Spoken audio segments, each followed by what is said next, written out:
Hello दोस्तों, नमस्कार। मैं चंदन मौर्य एक बार फिर से आपका स्वागत करता हूं हमारे यूट्यूब चैनल में। जैसा कि आपको पता है कि 7 मई से आपका आरआरबी एनटीपीसी यूजी का एग्जाम स्टार्ट हो रहा है, तो हमने सभी चैप्टर से इंपॉर्टेंट क्वेश्चन ले रहे हैं, जिससे कि आप इससे अलग अलग टाइप के क्वेश्चन को बता देंगे, जिससे कि आपको उसी प्रकार के टाइप का क्वेश्चन आने वाला है। तो चलिए वीडियो को स्टार्ट करते हैं अगले पेज नंबर से, और वीडियो को पूरा देख करके अपनी तैयारी को बेहतर तरीके से करिए। जैसा कि आपके पास पहला प्रश्न है, निम्न में से कौन सी संख्या 9 से विभाज्य है। तो विभाज्यता का रूल 9 का मतलब क्या होता है, जो सारे डिजिट होता है उसको जोड़ने पे अगर उसका सम कितना होता है 9 से कटेगा तो वह संख्या भी कटेगा। अब जैसे कि इसको जोड़ेंगे तो 9 4 13, 14 4 18, 18 आ गया। इसका मतलब ये ऑप्शन आपका कट रहा है। बाकी भी हम क्या कर सकते हैं, कट रहा है, और जबकि हमारे पास प्रश्न बोला है कि नहीं कटना चाहिए, ये तो हो गया सही। इसके बाद ये 5 3 8 2 10 5 15 3 18, ये भी आपका 9 से कट जाएगा, ये भी आपका 9 से कट जाएगा। ये ऑप्शन हमारा सही में आ रहा है। 7 दूना के 14, 14 6 20, 2 22 3 25, 25 2 27, 27 भी आपका 9 से कट जाएगा। इसको जोड़ेंगे तो 5 4 9, 9 3 12, 12 8 20 21, 21 जो कि 9 से नहीं कटेगा, तो नहीं वाला ऑप्शन के हिसाब से आपका डी ऑप्शन हो जाएगा करेक्ट। चलते हैं अगले प्रश्न की तरफ। अगला क्वेश्चन हमारे पास क्या दिया है, निम्न में से कौन सी संख्या 8 से विभाज्य नहीं है। 8 से विभाज्य का मतलब ये होता है कि लास्ट का जो अंत के 3 अंक होते हैं वह आपसे 8 से अगर कट जाता है तो पूरी संख्या कट जाएगा। जैसे कि अब इसमें हम देखते हैं लास्ट का 3 डिजिट हमारे पास ये है।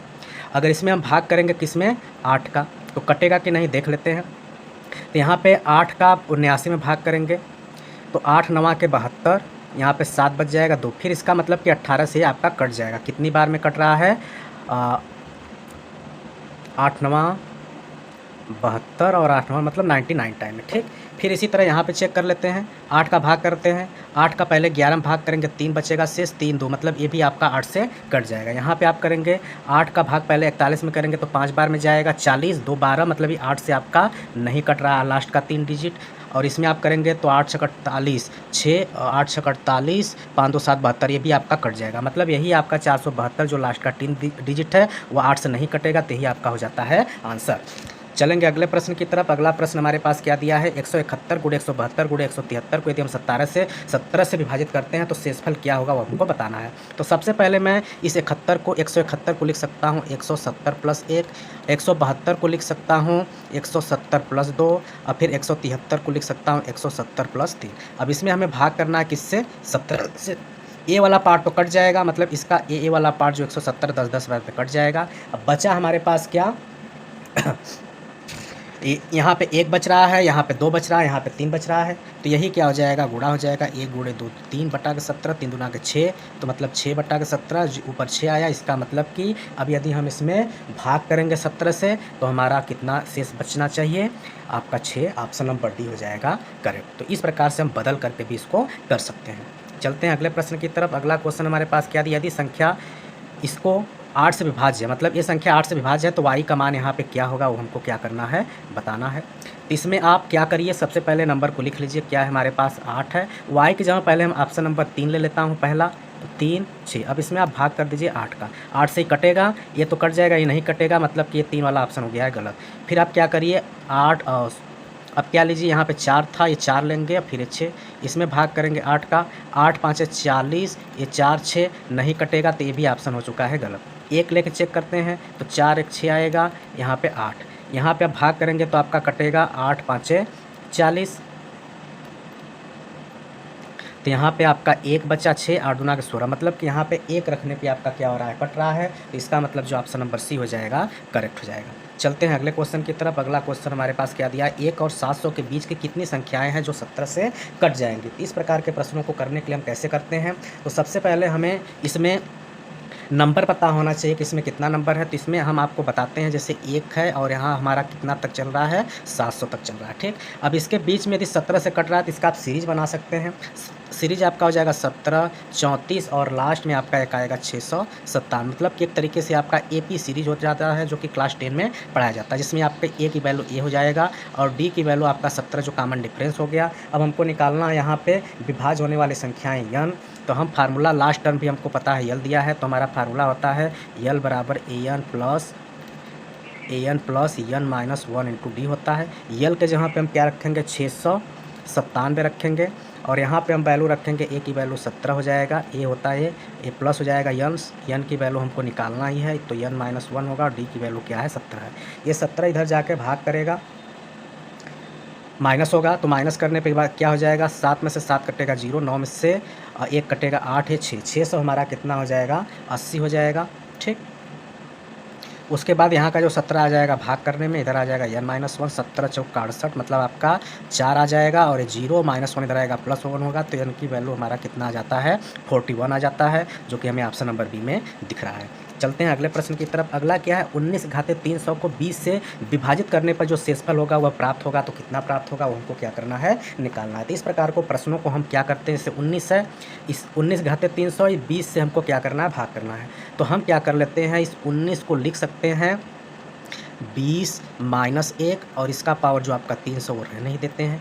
भाग किससे करना है, 20 से करना है। ठीक, अब हम जब इसका इसमें भाग करेंगे तो हमारा कट जाएगा ये वाला पार्ट। अभी आपका बच्चा -1 आपका शेष होगा, और -1 के घाते में अगर हम 300 रखेंगे, और ये 300 क्या है, सम संख्या है, तो इसकी वैल्यू आ जाएगा 1। इसका मतलब कि इसमें भी हम 20 का यदि हम भाग करेंगे तो शेषफल हमारा कितना बचता है, 1 बचेगा। ऑप्शन नंबर बी हो जाएगा करेक्ट। चलते हैं अगले प्रश्न की तरफ। हमारे पास क्या दिया, 41 घाते 43 प्लस 43 घाते 43 में इनमें से किससे विभाज्य है। तो इस प्रकार के प्रश्नों में यदि हम देखते हैं कि उनका जो घात है वह क्या सेम है, सेम होने के साथ साथ ही हमारा क्या है, विषम संख्या है, तो उसको वह संख्या किस संख्या से विभाज्य होगा, उसके लिए इनका जो ये हर है उसको क्या कर देते हैं, जोड़ देते हैं। तो 41 और 43 को जोड़ेंगे तो आ जाएगा 84। इसका मतलब ये हुआ है कि जो दिया हुआ संख्या है वो हमारा 84, ऑप्शन नंबर डी सही हो जाएगा। चलेंगे अगले प्रश्न की तरफ। यहाँ पे दिया 3 घाते 71 प्लस 3 घाते 72, और प्लस हमारे पास क्या दिया, 3 घाते 73 प्लस 3 घाते 74, और प्लस हमारे पास क्या दिया, 3 घाते 75, किससे विभाज्य होगा। अब हम यहाँ पे देख रहे हैं कि यहाँ पे तो हमारे पास बेस सेम है, लेकिन पावर हमारा क्या है, सारा अलग है। तो हम यहाँ पे क्या करते हैं, सारे में से 3 के घाते 71 को अगर हम कॉमन ले लेंगे तो पहले में बचेगा 3 के घाते 0, दूसरे में 1 बचेगा, तीसरे में आपका 2 बच जाएगा, फिर उसके बाद 4 बच जाएगा, फिर उसके बाद 1 2 3, सॉरी यहाँ पे 3 होगा और ये 4 होगा। ठीक, इतना बच गया। अब इसके बाद हम इसकी वैल्यू निकालेंगे, 3 घाते 71 ही रहेगा, और ये आपका 1 हो जाएगा, 3 हो जाएगा, 9 हो जाएगा, 3 घाते 3 हो जाएगा आपका 27, और 3 घाते 4 की वैल्यू आ जाता है 81। अब क्या हो जाएगा, 3 घाते 71 है, और ये सब सारे डाटा को यदि हम जोड़ेंगे तो आ जाता है 121। अब हम क्या करेंगे, 3 घाते 71 है, 121 को लिख सकते हैं 11 का स्क्वायर। अब 11 का स्क्वायर है, इसका मतलब ये हुआ कि हमारा 11 से क्या हो जाएगा, कटेगा। ऑप्शन नंबर सी हो जाएगा करेक्ट। चलते हैं अगले प्रश्न की तरफ। अगला क्या है, 47 से विभाजित होने वाली 4 अंकों की सबसे बड़ी, 4 अंकों की सबसे बड़ी संख्या पहले हमारे पास क्या होता है, 4 बार 9 होता है। अब हम क्या करते हैं, इसमें हमें डिवाइड करना है किससे, 47 से, तो हम इसमें करेंगे 47 से डिवाइड। यहाँ पे 4 अंकों की सबसे छोटी संख्या दिया है, सब 4 अंकों की सबसे छोटी संख्या क्या हो जाएगा, 1 लिख के 3 जीरो हो जाएगा, और इसमें हमें भाग करना है 47 से। 2 अंक में जाएगा नहीं, 3 अंक में लेंगे, तो 47 दूना के हमारा हो जाता है 98, 2 7 14 94, 2 7 14 94, 10 में से 4 गया 6 जीरो, फिर 47 एक कम आ जाएगा आपका 47, 10 में से 7 काटेंगे तो 3 बचेगा, 5 में से आ गया 13। ठीक, अब हमें 4 अंकों की होनी चाहिए, अगर हम इसमें से माइनस करेंगे तो 3 अंक में हो जाएगा। इसका मतलब कि हमारा यह संख्या क्या हो जाएगा, 1000 में हमें जोड़ना पड़ेगा 47 में से ये 13 को क्या करेंगे, माइनस कर देंगे। ठीक, माइनस कर देंगे तो आपका आ जाएगा 34, मतलब कि 1000 प्लस आ जाएगा 34 और आ जाएगा 1034। ये 4 अंकों की सबसे बड़ी छोटी संख्या होगी, जो कि 47 से कटेगा। ऑप्शन नंबर सी हो जाएगा करेक्ट। ऐसे ही आपका अगर अंकों की बड़ी संख्या भी रहता है तो 4 अंकों की सबसे बड़ी संख्या के लिए 4 बार 9 लिख करके करते हैं, और वहाँ पे जो शेष बचता है वहाँ से हमें शेष में से डायरेक्ट माइनस करना पड़ता। चलते हैं अगले क्वेश्चन की तरफ। यहाँ पे दिया 3 5 0 6। ठीक, अंकों का प्रयोग करते हुए बनने वाले 4 अंकों की सबसे छोटी संख्या क्या होगी। सबसे छोटी संख्या कभी भी आपका 0 स्टार्टिंग में नहीं होता है, 2 ऑप्शन हो गया है गलत। छोटी संख्या के लिए हम क्या करते हैं, जो 0 जब दिया रहता है तो उसको सेकंड प्लेस पे रखा जाता है। ठीक, अब इसमें से बाकी सबसे छोटा क्या है, 3 है, तो इस पहले आएगा 3, फिर आप हो चुका है 0, और उसके बाद आएगा 5 और 6, और 3 0 ऑप्शन नंबर ए में ही दिख रहा है, तो यही हमारा हो जाता है आंसर। ठीक, चलते हैं अगले क्वेश्चन की तरफ। अगला क्वेश्चन हमारे पास क्या दिया है, 6 अंकों की सबसे बड़ी और सबसे छोटी संख्याओं का अंतर। तो 6 अंकों की जो सबसे बड़ी संख्या होगी 6 बार क्या हो जाएगा, 9 हो जाएगा, और सबसे छोटी की बात करेंगे तो 1 लिख के 5 जीरो उसमें लगा दिया जाता है। अंतर की बात करेंगे तो इसमें से इसको माइनस करना पड़ेगा। माइनस करेंगे तो हमारा यहाँ पे जो 5 9 है, इधर 5 जीरो है, तो 5 बार 9 ही आ जाएगा। अब इधर आपका 9 में से 1 काटेंगे तो 8 आ जाएगा, तो ये आपका हो जाएगा आंसर, जो कि हमें ऑप्शन नंबर डी में दिख रहा है। ठीक, चलते हैं अगले क्वेश्चन की तरफ। अगला क्वेश्चन नंबर हमारे पास क्या दिया है, 50 से छोटी अभाज्य संख्याओं की कुल संख्या कितनी होगी, वो हमको क्या करना है, बताना है। ठीक, 50 से छोटी अभाज्य संख्या क्या होती हैं, तो सबसे पहले आपको अभाज्य संख्या क्या होता है वो हमें पता होना चाहिए। तो अभाज्य संख्या ऐसी संख्या होती हैं जिनका जो सिर्फ 1 से कटेगा और खुद की संख्या से कटेगा। ठीक, तो 50 से छोटी होनी चाहिए, उस 50 तो होगा नहीं। अब इसमें हम संख्या अगर निकालना चाहेंगे तो 1 को नहीं लेते हैं, कम से कम उसके 2 फैक्टर होने चाहिए, मतलब 2 फैक्टर होने चाहिए। एक उस खुद संख्या होता है, एक होता है। तो यहाँ से स्टार्ट करेंगे तो हमारा आ जाएगा 2, 3, 5, 7, फिर उसके बाद आएगा 11, 13, 17 आ जाएगा, फिर उसके बाद 19 आएगा, 23 आएगा, फिर उसके बाद अगला संख्या 29 आ जाएगा, 31 आएगा, 37 आएगा, फिर उसके बाद आपका आएगा 41, फिर उसके बाद आ जाएगा 43, फिर आ जाएगा 47। तो कितनी संख्याएं हैं, 1, 2, 3, 4, 5, 6, 7, 8, 9, 10, 11, 12, 13, 14, 15, मतलब कि कुल संख्याएं 15 हैं जो कि अभाज्य है और 50 से छोटी। तो ऑप्शन नंबर बी हमारा हो जाएगा सही। चलते हैं अगले प्रश्न की तरफ। अगला प्रश्न हमारे पास क्या दिया है कि सबसे बड़ी तथा सबसे छोटी 2 अंकों की अभाज्य संख्याओं का अंतर।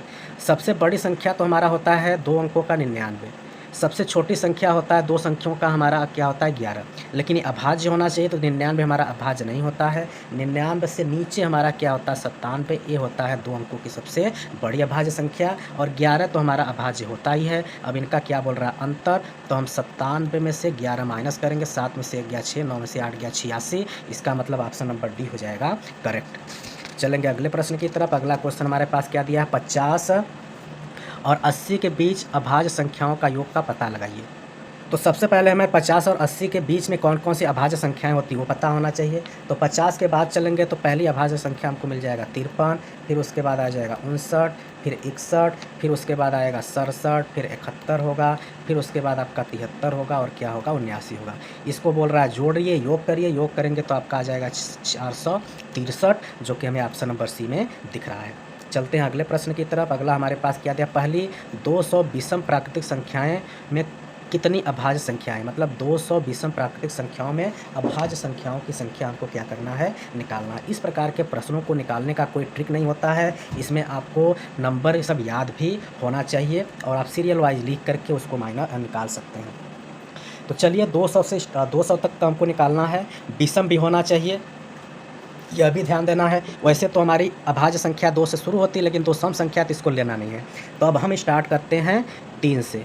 तो हमारा पहला आ जाएगा 3, फिर आ जाएगा 5, 7, 11, 13, फिर आएगा 17, फिर 19, फिर उसके बाद होगा 23, फिर उसके बाद आएगा 29, फिर 31, फिर आएगा 37, फिर उसके बाद अगला संख्या 41 होगा, 43 होगा, फिर उसके बाद आएगा 47, के बाद आएगा 53, 53 के बाद आपका हो जाएगा 59, फिर उसके बाद होगा 61, 61 के बाद 67, 71, 73 हो जाएगा, 73 के बाद हमारा हो जाएगा 79, फिर उसके बाद आएगा 83, 83 के बाद आएगा 89, 89 के बाद हमारा अगला संख्या 97 होगा, 101 होगा, 103 होगा, 107 होगा, फिर उसके बाद 109 होगा, 113 होगा, फिर उसके बाद आ जाएगा 127, 131, 137 हो जाएगा, फिर उसके बाद करेंगे तो आएगा 139, 149 भी होगा, 151, 157, फिर उसके बाद आएगा 163, 167, फिर आ जाएगा 173, 179, फिर आ जाएगा 181, 181 के बाद 191, फिर उसके बाद 193 आ जाएगा, फिर 197 होगा और 199 हो जाएगा। और इसको आप पूरा गिनेंगे तो टोटल कितना आ जाएगा 45 आएगा। तो ऑप्शन नंबर ए हमारा हो जाएगा सही। ठीक, चलेंगे अगले प्रश्न की तरफ। अगला हमारे पास क्या दिया है कि निम्न में से कौन से जोड़े सअभाज्य हैं। सअभाज्य का मतलब यह होता है कि उसमें जो कॉमन फैक्टर होता है सिर्फ और सिर्फ एक मिलना चाहिए। ठीक, अब यहाँ पे देखिए ये दोनों संख्या इवन हो गया, इवन हो गया, इसका मतलब इसका एक के अलावा 2 भी मिल सकता है, इसका मतलब कि ये अभाज्य सअभाज्य नहीं होगा। इसी तरह यहाँ पे 5 है, 0 है, इसका मतलब इसका ये 5 से भी कट जाएगा, तो इसका मतलब ये भी आपका ऑप्शन नहीं होगा। ठीक, अब यहाँ पे क्या करते हैं, इसको अगर जोड़ेंगे सम तो ये हमारा 6 आ रहा है, इसका सम भी आपका कितना आ रहा है 6 आ रहा है, 6 आ रहा है, इसका मतलब ये 3 से भी कट जाएगा, इसका मतलब कि ये भी ऑप्शन नहीं होगा। लेकिन यही 59 और 97 ऐसी 2 संख्याएं हैं जो कि सिर्फ और सिर्फ 1 से कटेगा और खुद से कटेगा और उनके जो बीच में जो कॉमन आएगा और सिर्फ एक आएगा। यही कारण है कि यह अभाज्य संख्या होगी। चलते हैं अगले प्रश्न की तरफ। अगला क्या, एक व्यक्ति अपने बगीचे में 21,025 आम के पेड़ इस प्रकार लगाता है कि पंक्तियों की संख्या प्रत्येक पंक्ति में पेड़ों की संख्या के बराबर, मतलब कि ऐसे जितनी लगाएगा और ऐसे भी उतनी होनी चाहिए। तो इस प्रकार के प्रश्नों को निकालने के लिए हम क्या करते हैं, इसका स्क्वायर वर्गमूल निकालते हैं। वर्गमूल निकालने के लिए हम क्या करते हैं, यहाँ पे 21,025 को लिखते हैं और पेयर बना लेते हैं। फिर इसमें हम क्या करते हैं, डिवाइड करते हैं। एक का एक से कटेगा, एक आएगा तो यहाँ पे एक बचेगा, एक वापस जोड़ दिया जाता है, 10 आ जाता है। ठीक, अब ये कितनी बार में जाएगा, 4 बार में। तो 24 चौक का कितना हो जाता है, 96। 10 में से 6 गया 4, यहाँ पे बचा 10 में से गया 9, 4 वापस जोड़ देंगे, आ जाएगा 28। अगला पेयर हमारा यहाँ उतर जाएगा।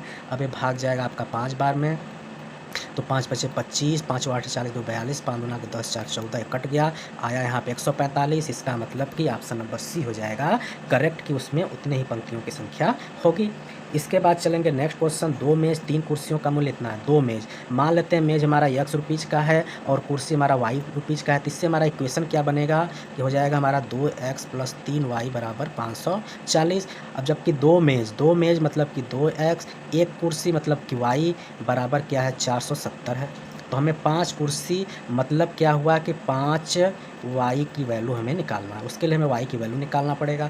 y की वैल्यू निकालने के लिए हम यहाँ पे देख रहे हैं x का कोफिशिएंट सेम है, तो पहले इक्वेशन में से दूसरे को माइनस कर देंगे, एक कट जाएगा। 3y में से एक y कटेगा तो 2y बचा, यहाँ पे आ जाएगा 0। ये आपका 470 है, 14 में से 7 गया 770, फिर y से इसको काटेंगे तो y की वैल्यू आ जाता है 35। अब 5 का निकालना है तो 5 गुणे कर लेंगे 35, तो 5 बचे 25, 5 तिया 12 तो 17, आ गया कितना, 175। इसका मतलब कि 5 कुर्सियों का जो मूल्य होगा 175 रुपया आ जाएगा। ठीक, चलते हैं अगले प्रश्न की तरफ। अगला प्रश्न हमारे पास क्या दिया है, वह संख्या ज्ञात कीजिए जिसका 1/3 उसके 1/5 से 6 क्या है, अधिक है।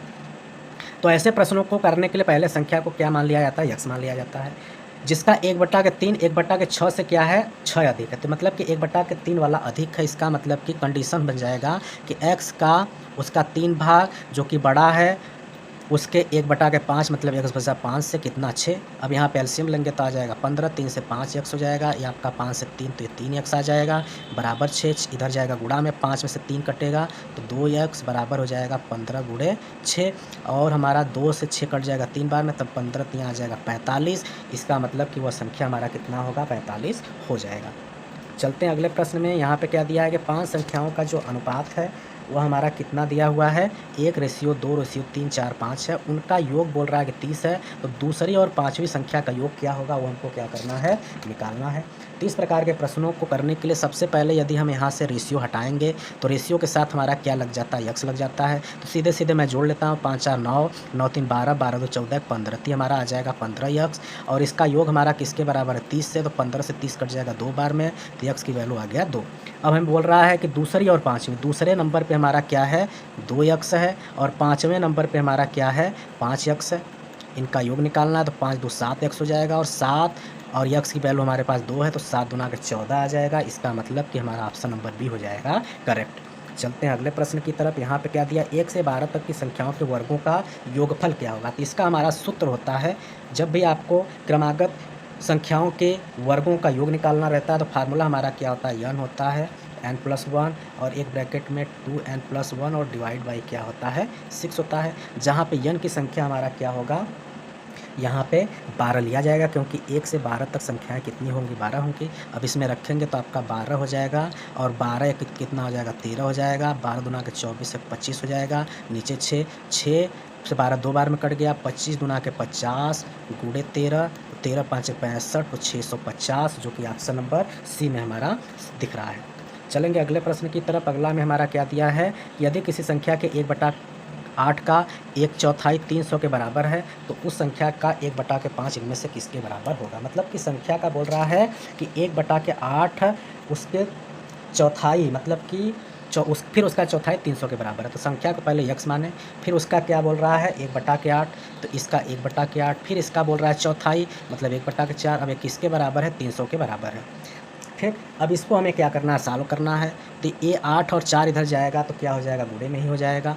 तो 8 चौक का इन दोनों का गुणा करेंगे तो 8 चौक का हो जाएगा 32 और 32 इधर जाएगा, 3 में गुणा हो जाएगा तो 32 यहाँ 96 और 2 जीरो इसके साथ लग जाएगा तो ये आपका हो जाएगा 9600। फिर उसके बाद बोल रहा है कि इसका 1/5 तो 1/5 निकालेंगे तो 5 एक कम 5, 5 9 45, 5 दूना के 10, 0 1920। तो ऑप्शन नंबर हमारा हो जाएगा सी करेक्ट। चलते हैं अगले क्वेश्चन की तरफ। यहाँ पे क्या दिया, 4 अंकों वाली सबसे छोटी संख्या ज्ञात करें जो एक पूर्ण वर्ग है। मतलब इसमें से 4 अंकों की सबसे छोटी संख्या कौन सी है जो कि पूर्ण वर्ग है।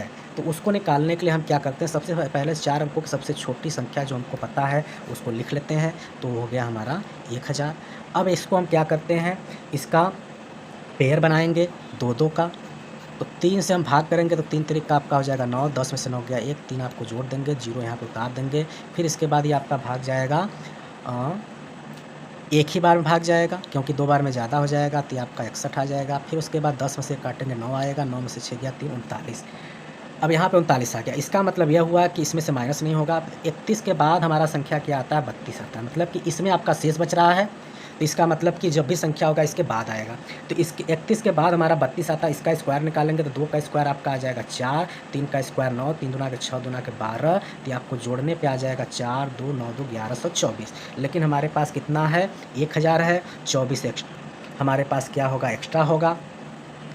मतलब कि इसका हमें स्क्वायर कितना आ गया 124, मतलब कि 31 के स्क्वायर से कम है, लेकिन इससे आगे हमारा क्या है 32 है। तो यहाँ पे क्या करेंगे कि जो 24 एक्स्ट्रा है यही जोड़ने पे हमारा वर्ग होगा। इसका मतलब कि 4 अंकों की छोटी संख्या 1024 होगा, जो एक तरीके से पूर्ण वर्ग होगा। चलते हैं अगले प्रश्न की तरफ। अगला क्या है हमारे पास क्वेश्चन दिया हुआ है कि 4 क्रमागत विषम संख्याओं का जो योग है 160 है, सबसे छोटी संख्या ज्ञात कीजिए। तो विषम संख्याएँ हैं तो यहाँ पर हम क्या मानेंगे, इसको 4 क्रमागत विषम संख्याएं। तो हम मान लेते हैं कि आपका एक x है, x+2 है, x+4 है और x+6 होगा। अब इसके बाद इनको जोड़ने पे 160 आता है तो ये आपका आ जाएगा 4x प्लस 6 4 10 2 12 बराबर 160 होगा। अब क्या करेंगे, 12 इधर ले जाएंगे तो आपका 4x बराबर 160 माइनस 12 होगा। तो 4x बराबर हो जाएगा 10 में से 2 गया 8, 5 में से गया 4। फिर इसको भाग करेंगे तो आपका 4 4 3 12 2 4 7 28, मतलब x की वैल्यू आ जाता है 37। तो इसका मतलब कि जो सबसे छोटी संख्या x ही है तो यह 37 आ गया। तो ऑप्शन नंबर बी हो जाएगा करेक्ट। तो इस तरीके से आज की क्लास में हमने 25 क्वेश्चन को देखा है। इससे आपको काफ़ी हेल्प मिलेगा। इसके पार्ट 2 को हम डेली अपलोड, मतलब कि इस प्रकार के डेली चैप्टर से हम इंपॉर्टेंट टाइप के क्वेश्चन को अपलोड करते रहेंगे। तो चैनल के साथ जुड़ जाइए जिससे कि आपकी तैयारी बेहतर तरीके से हो पाए। तो मिलते हैं अगले वीडियो में, तब तक के लिए नमस्कार, जय हिंद।